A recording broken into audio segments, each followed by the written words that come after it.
আমের গায়ে QR code, সেখানে স্ক্যান করলেই আম সম্পর্কে সমস্ত তথ্য বেরিয়ে আসবে। মালদার আম কিনা সে তথ্য জানতে পারবেন আপনি। নতুন এই পদ্ধতি ইতিমধ্যে চালু হয়েছে মালদার আমে। মালদহ জেলা উদ্যান পালন দপ্তরের পক্ষ থেকে এই বছর থেকে এই কিউআর কোড ব্যবহার করা শুরু হয়েছে।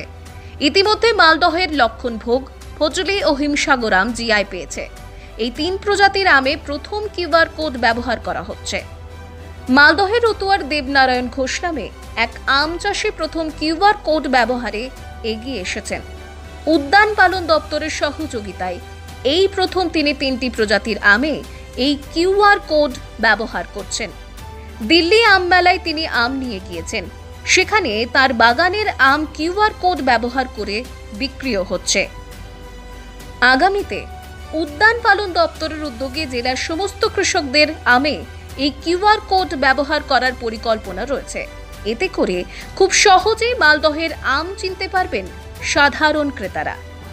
মালদায় আমের জন্য প্রসিদ্ধ এবং এখানে বিভিন্ন প্রজাতির আম চাষ হয় এবং এটা বহু বছর ধরে এই চাষ হয়ে আসছে এবং বিদেশের বাজারে বা ভারতবর্ষের বিভিন্ন প্রভিন্সেও এই মালদার আমের একটা জনপ্রিয়তা রয়েছে। তো এটাকে বোঝার জন্য বেশ কিছু কৃষক এগিয়ে আসতে চেয়েছে যে আমরাও আধুনিক পদ্ধতিতে আমাদের কিউআর কোডের মাধ্যমে যদি এই আমটা বিভিন্ন প্রান্তে আমরা পাঠাতে পারি বা বাণিজ্যিকভাবে যদি আমরা পাঠাতে পারি, তাহলে কি হবে, মালদার এই সঠিক প্রজাতির আম কোন বাগান থেকে এটা হচ্ছে এবং সেই বাগানটা কিভাবে পরিচর্যা করেন, কিভাবে কাল্টিভেশন করেন, কি পদ্ধতি অবলম্বন করেন, কি ধরনের কোনো কেমিক্যালস ইউজ করেন কি না, সেটা কিন্তু ওই কিউআর কোডের মাধ্যমে যে কোনো প্রান্তের মানুষ কিন্তু জানতে পারবে।